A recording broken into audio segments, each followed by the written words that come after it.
I want to thank you for being here. It actually is a courageous thing to think. It is. I know you're like, what? It is a courageous thing to think carefully and concretely about the next steps after graduate school, because whether you're in a master's program, a PhD program, or a professional school, those next steps are actually multiple, and you have to be able to think. You have to be able to think along several different trajectories about your future, and that creates a lot of uncertainty and anxiety, and it's unpleasant, and therefore more than a few people got the flu or couldn't manage the 1 inch of snow to get here to GradUCon. This is Chicago. You all knew it was coming. So that speaks well of you, and I'm very glad you're here. Professional development and academic research are not contradictory, they are not in conflict, they are not parallel, they are intertwined, they are mutually enhancing skill sets. And the things that you are going to learn today are going to be valuable to you, not just in your academic job searches, but in the way you think about conducting research, doing interviews of your own subjects, and other things. This is all a part of becoming a professional, whether that's a professional academic or a professional entrepreneur, a high school teacher, a community college teacher, an astronaut, or what have you. You may have missed that boat. So it's important to try to think about how these things converge. One of the things that we want to do today, and we continue to do, we meaning the Provost's Office and Graduate Student Affairs, is to be thinking about professionalization and having conversation about what it means, what it takes, what you need, more than just today, but certainly today. All of you have this schedule in your packets. This is the most important piece of paper you have there, because on the back it has some lines. And these lines must be filled in before you leave, because they represent the concrete steps you're going to take next, right? You have to, and you will come away knowing some things that you want and need to do, and there is programming all year long that will allow you to take those next steps, but you have to identify them, put them on your mental radar, and then put them on your calendar so that you make sure you're signing up for things. There are a bunch of other papers in there that tell you about some of those programs, and there is a great deal more if you read the Grad Guide Weekly, which I'm sure you all do religiously, and you should. So I would be greatly remiss if I didn't take this opportunity to thank Graduate Student Affairs, the amazing staff there who have put this program together: Callie, Jessica, AJ, Martha, Devin. Anyone else I'm forgetting? No? Please stand up. Led by the incomparable Brooke Noonan, who is the director of Graduate Student Affairs and has become your best ally in graduate school. So please thank them.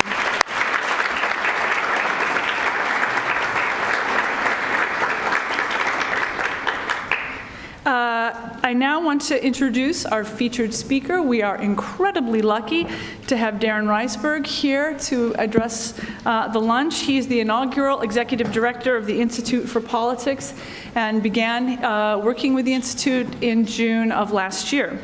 Prior to that, Darren worked at the Illinois State Board of Education, most recently as general counsel and the deputy superintendent. In these roles, Darren counseled the State Superintendent of Education, the State Board of Education on legal, policy, and operational matters. Before joining the Board of Ed, Darren was an employment and labor attorney at Sidley & Austin, one of Chicago's great law firms. He also clerked in the U.S. District Court for Rebecca Pallmeyer, who I believe is the University of Chicago JD. He's originally from New Jersey. He got his law degree from Yale and earned his BA in political science at Duke University. He has tremendously interesting things to tell you about what's going on at the Institute, and to wise and thoughtful things to tell you about getting involved in politics as a career. Darren, I have no idea where you are. I hope you're actually in the room. Thank you.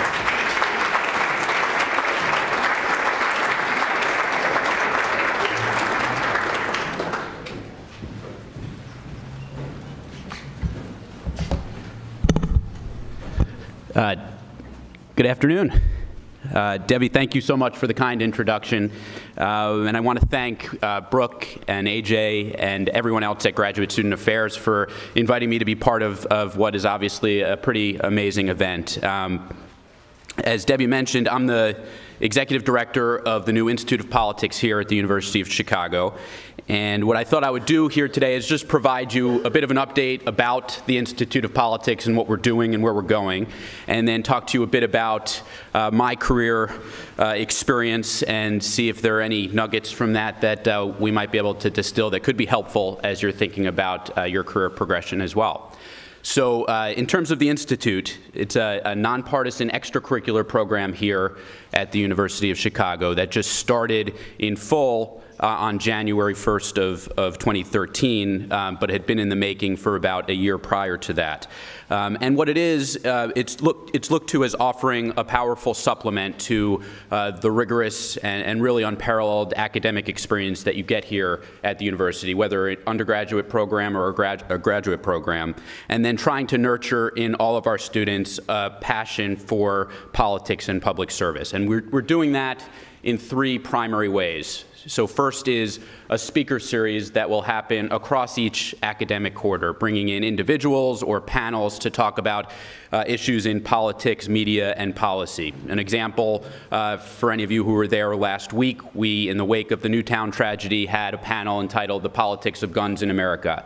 It was moderated by Tom Brokaw. We had Mayor Emanuel. We had just retired Representative Steve LaTourette from Ohio, who's a Republican and was A-rated for his whole tenure in Congress by the NRA.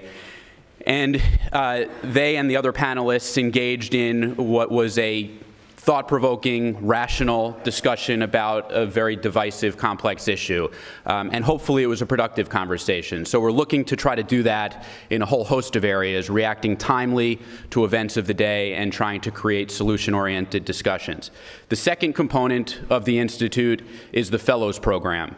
And that's where we have individuals who are former elected officials, former cabinet secretaries, political journalists, political operatives, who will come into Hyde Park and spend a quarter or 2 quarters at a time.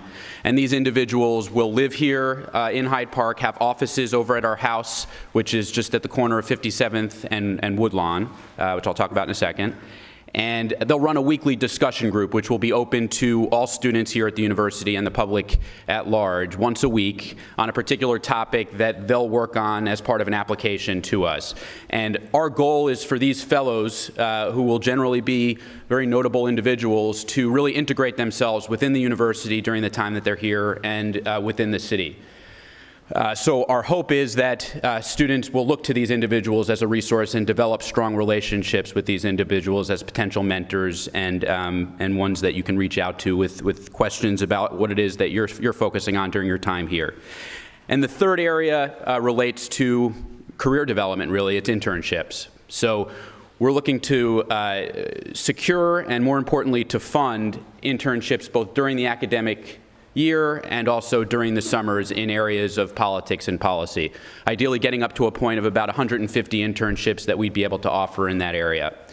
So if any of you have not joined our list host, if you go to the website, feel free to do that, and you'll receive all of the information about these opportunities that will be out there.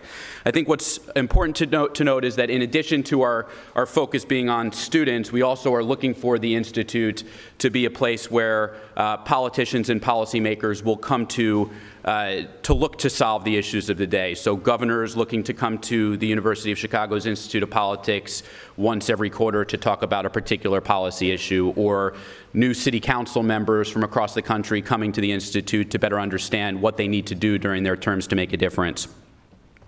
And given the intellectual and other resources we have here at the university, we feel like that's a very possible goal.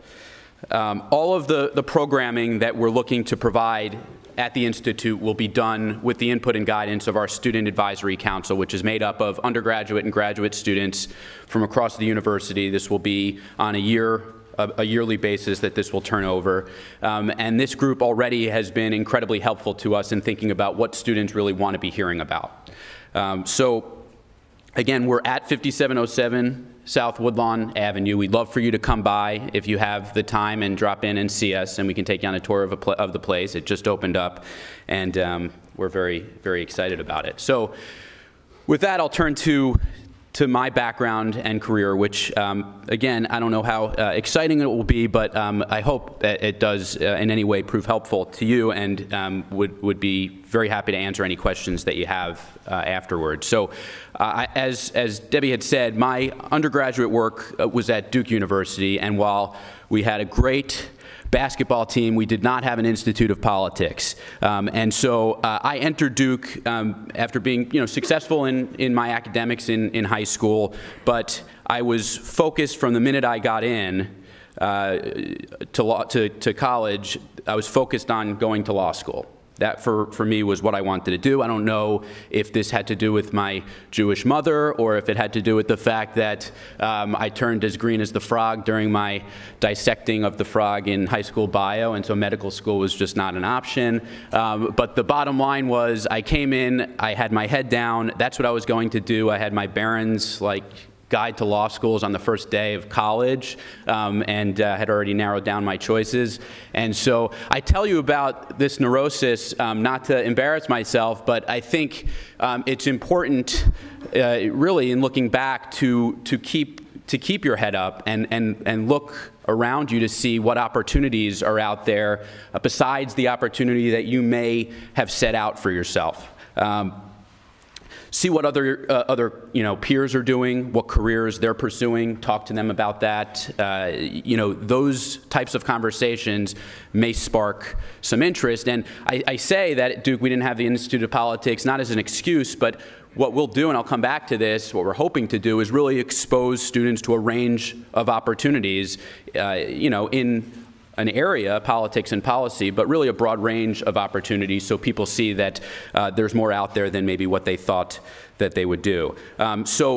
During college, it didn't change. I sort of kept my head down as I had planned to do, and as I always had liked to plan. I went straight to law school out of college. I was at Yale Law School, and I remember my first day, the dean of the law school said, and he quoted his predecessor who had said this before, that, my friends, you're off the treadmill now, which I completely didn't understand, because to me, the treadmill was at a higher setting than it had ever been, surrounding myself with these people who had accomplished already a lot. I was one of a smaller group that had come straight out of college, and students were already talking, even at that point, about getting the best clerkship with the best judges that would be feeders to the Supreme Court justices, getting the top jobs at the law firms.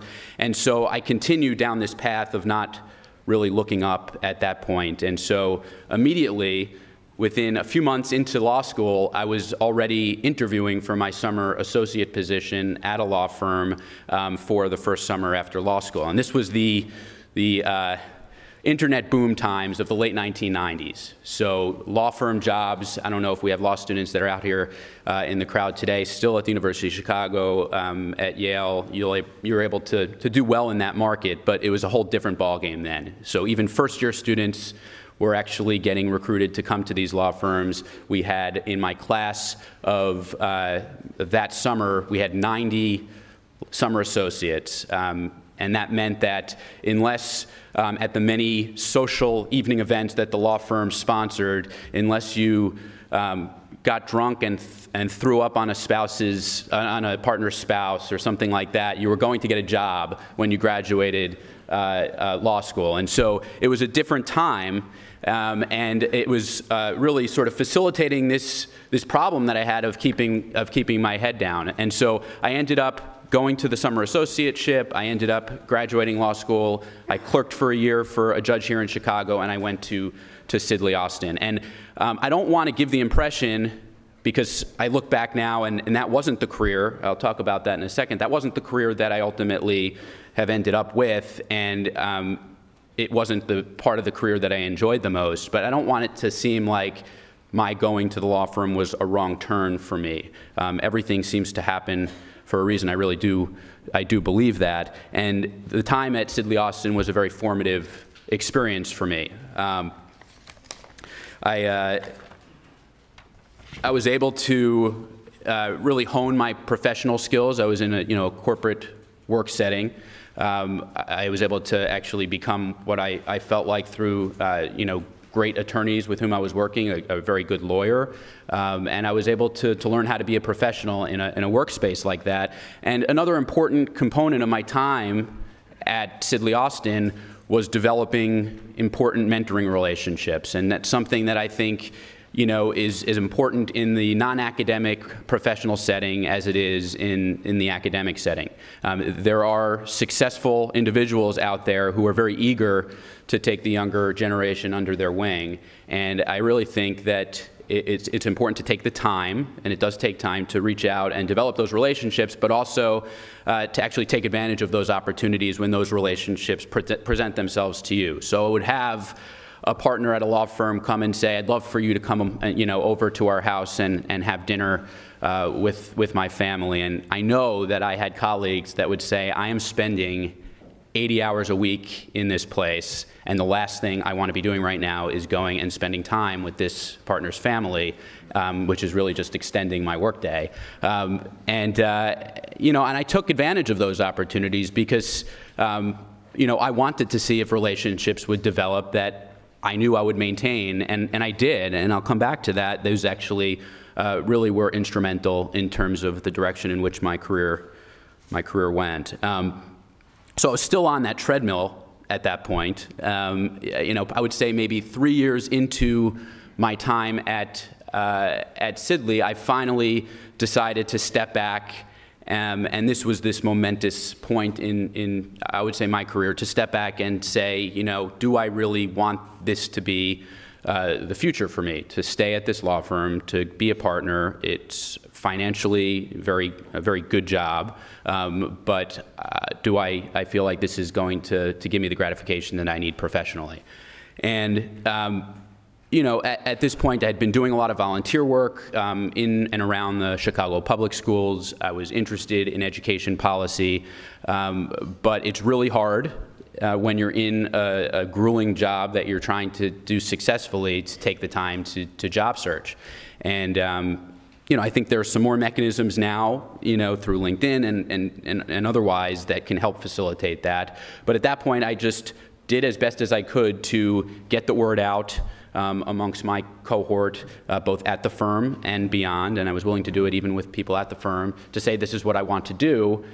And I wanted to find a position, a legal position in a government agency that would involve education ideally, but another area of policy would be something that I'd be interested in as well.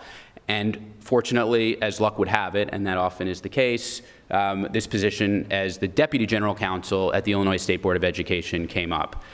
So it was an interesting career point for me because I went to partners at the law firm, and again, these are people who have generally looked to excel at every point in their career, some of whom are frankly a bit bitter about the fact that they're still there. They're again making a lot of money, but working really hard and not always feeling very happy about the job, the work that they're doing. But I went to them and said, this is the job that has come up, and I'm interested in taking it. And at this point, just to go back, I had been doing,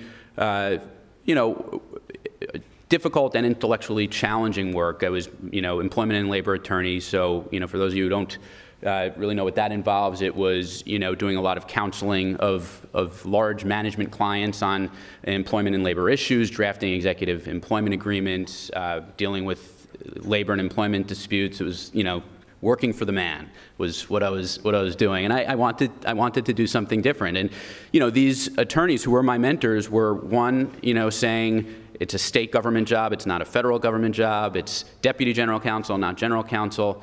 I don't think this is the right thing for you to do, and that's a hard position to be in when you're working with these people who you really trust and you have come to become close with. But another lesson that I feel like in retrospect I learned and am happy that I did was that I just decided that this is what I want to do, and I took a career risk, which is something that I think, in hindsight is easier to say, but I think is important at times to do, is to take that type of that type of risk. And so I did. I left a very comfortable position financially and took a major pay cut and went to the Illinois State Board of Education, where I think for the first time I felt like I'd stepped off that treadmill. That was not like clearly defined progression anymore of, college, law school, summer associate, partner, and I wasn't comfortable in that space of not knowing what I was going to do next, but I jumped. And it was really scary, but it was exhilarating. I realized very, very quickly that when you're in a space that has all of the problems that the Illinois State Board of Education has, and there are a lot of problems the Illinois State Board of Education has. That can be a whole nother discussion. You have a lot of opportunities, and I was 30 years old and able to come in again as a deputy general counsel, but with a lot of leeway to really explore and pursue education policy issues and really sort of make an area of work for myself that was going to be gratifying. And I worked very hard. Within a year, the general counsel left. I became the general counsel and had a very good relationship with the state superintendent, who still is the state superintendent in Illinois, and he asked me to be his deputy superintendent, which was more of a chief of staff role. And I left, this comfort zone of, now not being at the law firm, but still being a lawyer, to being a lawyer, but also being more of a policy person. And I enjoyed that. So again, I decided to take a bit of a career risk in taking the legal hat for all intents and purposes, and I had the general counsel name, but a deputy general counsel that did a lot of the legal work and became more of the policy person. And we did, really great work at the state. I mean, the last 5 years or so, we were trying to move forward a lot of legislation that I think changed the landscape in terms of the ways in which teachers and principals are evaluated, the way in which teacher tenure is dealt with in the state, really trying to work, unlike a lot of other states where there were very divisive battles, Wisconsin, Indiana, Ohio. These were more collaborative discussions with our teachers' unions and school management officials and the like. And it was opportunities to really get your hands dirty in policy issues that I was never able to do anything of that ilk at Sidley Austin, and for a long time I probably wouldn't have been. So I stayed at the state for 7 years. And it was really throughout that time that I knew this wasn't going to be a permanent gig for me. So I continued to do a lot of what I've mentioned now before is important, to create those mentoring relationships, to get out and about in the community and network, and to volunteer, and to begin joining civic organizations and try to meet as many people as possible so I could figure out what I thought the next stage in my career would be.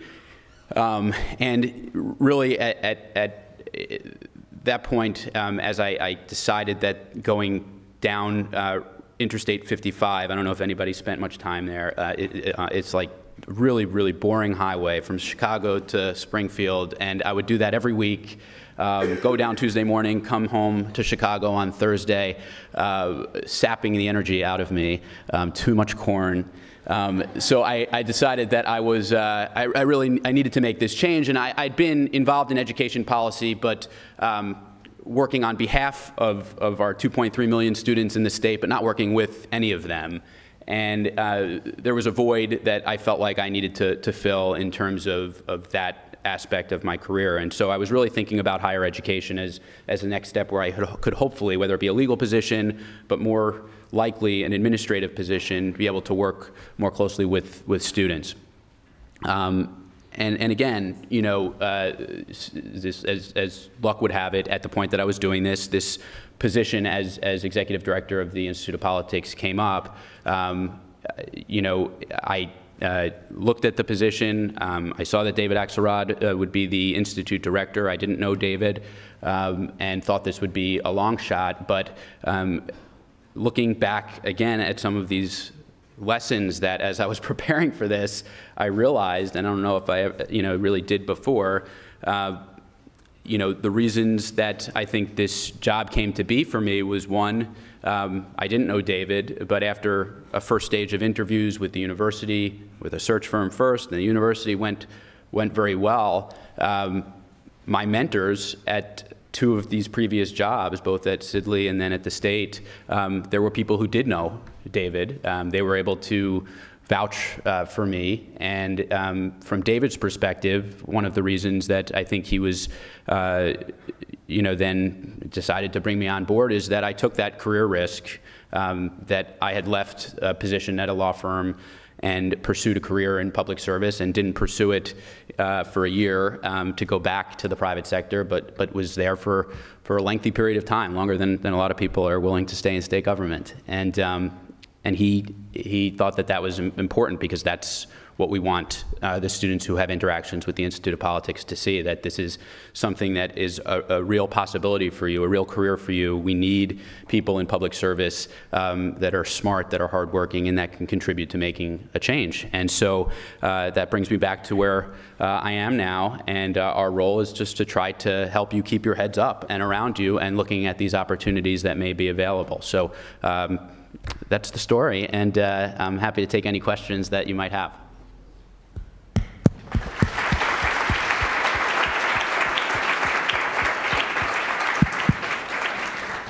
So we're going to open it up to questions now. Thank you, Darren, so much for being here and for talking a little bit about the Institute and about your path. I figured I might get it started. There should be another mic going around. Where is she? There's Brooke. So if you have a question, just raise your hand and Brooke will come over with a mic. So I was struck by how, when you look back at your career, everything seems like perfectly logical, right? When, of course, when you're in the middle of it, you don't really know if you're taking risks that you feel are risks. To a lot of us in this room, I have a degree in the humanities and not a law degree, so everything I do seems like a bad decision. And I imagine that's something, that we share. So can you talk a little bit concretely about how this idea of risk-taking, or there are two ways that I can ask the question. You can answer either one. Risk-taking for people who don't necessarily have that law degree, who have what seems still like a really logical way to get onto the professional track. And alternatively, talking about how important it is to network in this setting. So for example, tonight, I hope you'll join us for the alumni reception. We have 80 alumni coming that you can come and talk to and meet. They've survived. But to talk about those two things in this context where, some of us will end up going to law school, but there are a lot of us who have their humanities degree and some debt.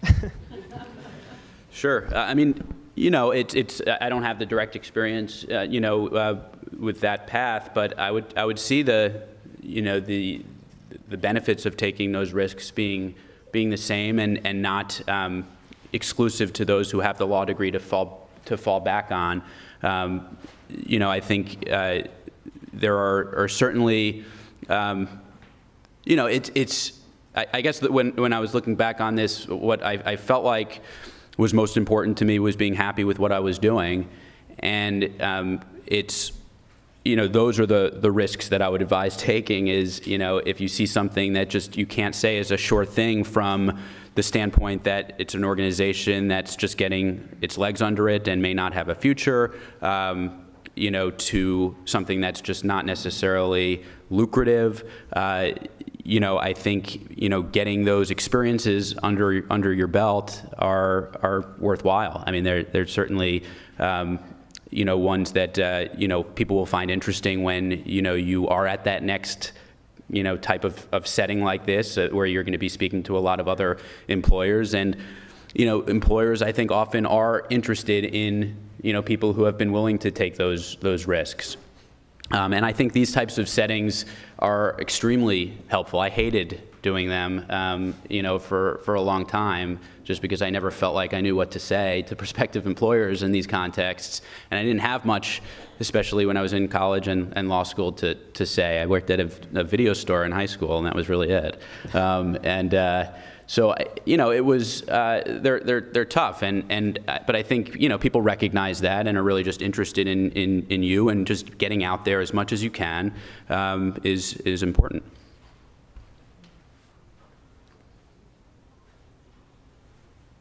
No takers? Yeah.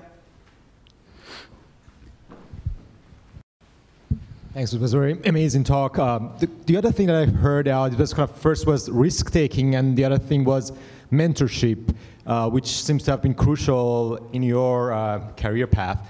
I'm struck with the fact that there are people out there that, as you mentioned, would take other people under their wings.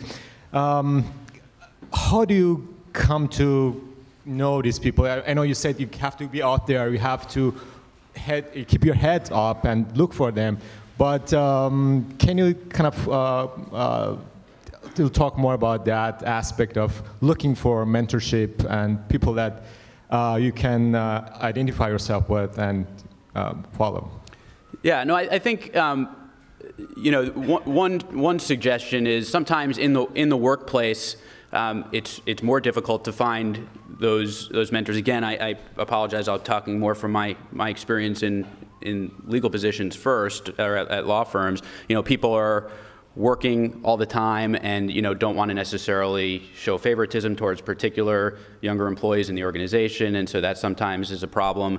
You know, but those experiences are there. I mean, people that you work with, I really do feel like you have to, again, open yourselves up to letting somebody in and letting somebody mentor you. But I do think that it's also really, really helpful in big organizations to join some, you know, at a big firm like Sidley Austin, you had all of these committees on a host of different issues, diversity committees, you had committees that focused on the summer associate program. This is where you have both partners, both, you know, older employees, younger employees working together on these groups, and that's where I feel like outside of your more traditional work day, you develop these relationships. So, you know, I at that point, more than you need to know, but I wasn't out at the law firm that I was at. If I was, as a, you know, a gay man, and there's now more LGBT organizations at law firms, I would be joining an organization like that at a big law firm like Sidley, where actually now people feel more comfortable being out, and you're going to find mentors that are really excited to be able to take you under their wing. I also feel like you can have organizations, civic organizations, that you involve yourself in outside of the workplace, where people generally on those types of boards are doing great things in different industries and different types of environments in the city, and them seeing you as a younger worker in whatever area you're in, taking part in that organization, will oftentimes allow you opportunities to get to know them, and they will know people. You know, these organizations in the city, especially if you're lucky enough to work in a city like Chicago that has a tremendous number of civic boards and organizations, people have a lot of connections, and it's important to get involved because those connections can help, in addition to generally that just work being gratifying. Hi, really enjoyed the talk. I was wondering, you mentioned that you had your head down for a while when you were going through law school, and even a little bit of time after that. I imagine some of us might be having a hard time narrowing down the opportunities in front of us, and I can imagine once you got into Deputy General Counsel, you may have had opportunities that you had to turn down, and I was wondering if you'd speak a little bit about how you personally navigated those career choices where opportunities were opening up for you, and with your head up now, you had to decide which path you were actually going to take. Yeah, that's a great question. So, you know, at the point, if you're at a position where you have the luxury, and in this job market, it's not always the case, where there are multiple opportunities available. At that stage, there were. It was a better job environment, and you know, I was able to look at a number of different options. It was really important for me to speak to a lot of people who I knew I could trust, that either worked in or around that organization or knew quite a bit about it. So, for example, in the education space here in Chicago and Illinois, there are, you know, a slew of different policy organizations, and I knew people in those to say, at that point, this was 2004. The state board had actually just been majorly transformed.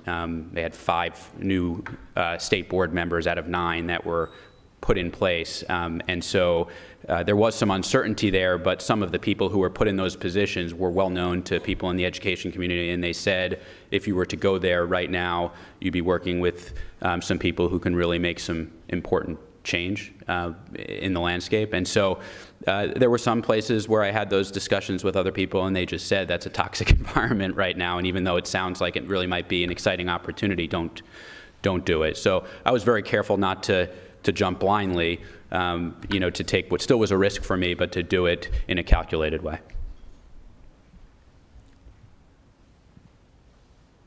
Darren, I'll ask you a question if I can. Sure. Thanks again for coming. You mentioned that these kinds of situations that involve networking, I think you're referring to, are sometimes have been awkward for you in the past, and I think sometimes might be for us now. Maybe in advance of the reception this afternoon, do you have any tips for or strategies for how you've managed to feel more comfortable in those situations? Sure. I mean, so I try as best I can to know who the individuals will be, obviously, in an environment like that. So as much as I'm able to know, who the employers might be coming in, I do that research. I try to be prepared with a business card or some opportunity to provide them with a takeaway that they can at some point remember me, put me for whatever, if they choose to in their Rolodex. And think about a couple of experiences that I've had in my career that I think would be of particular interest. And I might provide that same story or experience to about 7 people that night, but that's okay. They're probably not talking to each other about me. So it's okay to go in with sort of a rehearsed script of things to think about saying. That's just being prepared, and that's something that all of you, knowing how successful you've already been and what it is that you're doing, would want to be anyway. So that's just a way of doing that. So I don't know what the percentage of people here are who are in my boat, but I'm getting a PhD in the humanities, and I'm planning on finishing pretty soon and going on the academic job market, and I'm preparing for the possibility that I will not be successful on the academic job market just because it's so difficult. I'm fingers crossed, but whatever. Let's not get into that. But in the eventuality that, people who come out with a PhD in the humanities who are smart, who are hard workers, who are interesting people, need to make a major career change in their mid-30s. And suddenly, after being 10 years in an academic PhD program, have to apply to something in the private sector where they want to be passionate about it, they want to work hard, and they want to bring their enormous brain power that they've learned at a place like the University of Chicago. What are things they can do now to frame themselves, to prepare for that? And then what are ways that they can frame themselves to be successful in getting those positions where they haven't had a lot of, clocking in at an office experience for the past 10 years. They've been mainly on their own schedules, thinking their own thoughts. Sure. But passionate and interested and motivated about those things. Yeah, well, first of all, I wish you the best of luck on the academic job search, and that to all of you, which I know is very tough these days, but you're at a place where hopefully that will work out. I do think, though, it's helpful to look at some of your predecessors that were in your shoes who, for either reasons that they were not able to secure the academic position that they wanted to get or just had a change of heart, have moved into the private sector or the public sector, utilizing their degree and some of the skills that along the way they've gained through that work, and seeing what their experiences have been like. If they've enjoyed that, what have they enjoyed about it? If they've been successful, what has led in their minds to their success? And then maybe work backwards from that to say, okay, well, I see that they had really honed particular writing skills that I feel like I need to work on because what I've been writing is just not in the same vein as what the product would be that would be helpful in this type of position. So, I assume, again, making assumptions, in this, internet world that, you would have some blog of former humanities PhDs that have moved into specific industries or, there's everything. But, that you would be able to find some sort of network of individuals who have done, or have traveled down that same path. I really feel like that would be an important thing to look for. And really just think strategically now, even though it's sometimes really hard to say, what if this doesn't work out? You hate to think that way, but I think it's important to start to, and really get rolling now in terms of trying to narrow down your thought process as to what that other might be. I think we have time for one more question. If there's no hands, I'll ask one, and we can end with that. Being more specific, then, from your position now, let's say I'm in a PhD program or a master's program, and I'm interested in getting a career started in politics and policy. What do you think are the 2 or 3 things that you should do, that I should do while I'm a student here to get ready for that particular kind of work? Is it just interacting with the Institute of Politics? Is it trying to volunteer for a campaign? Is it trying to see what kind of nonprofit work you can do over the summer? Just 1 or 2 things that if that's where I want to end up, what's a logical step I could take? Yeah, I mean, certainly in this, not self-serving, but I would say, our goal is to try to help, students who are in that exact position think about the different opportunities available. So I would say engage with the Institute of Politics as early and often as you can. I mean, and we will be having a host of programming, that will look to expose you to different types of people in different types of careers. And then it does depend on, the area in which you'd be interested in working. If you are interested in electoral politics, then, we have an incredible number of, local campaigns that are a great way to understand that campaign world. And, we have the sort of connections here through people that are on staff at the Institute and otherwise to help get you involved in that. Policy-wise, the same thing. We're really rolling out internships now in a large number of the aldermanic offices with state representatives and senators who are close in proximity, so you can do that during your academic year, and then trying to really start up an urban politics and policy internship program during the academic year, which would give you an opportunity not for electoral politics, but to really explore working in local and state agencies, which I do think are one of the best ways in which you can really get to understand the policy issues that are critical to us getting our city and state on the right track.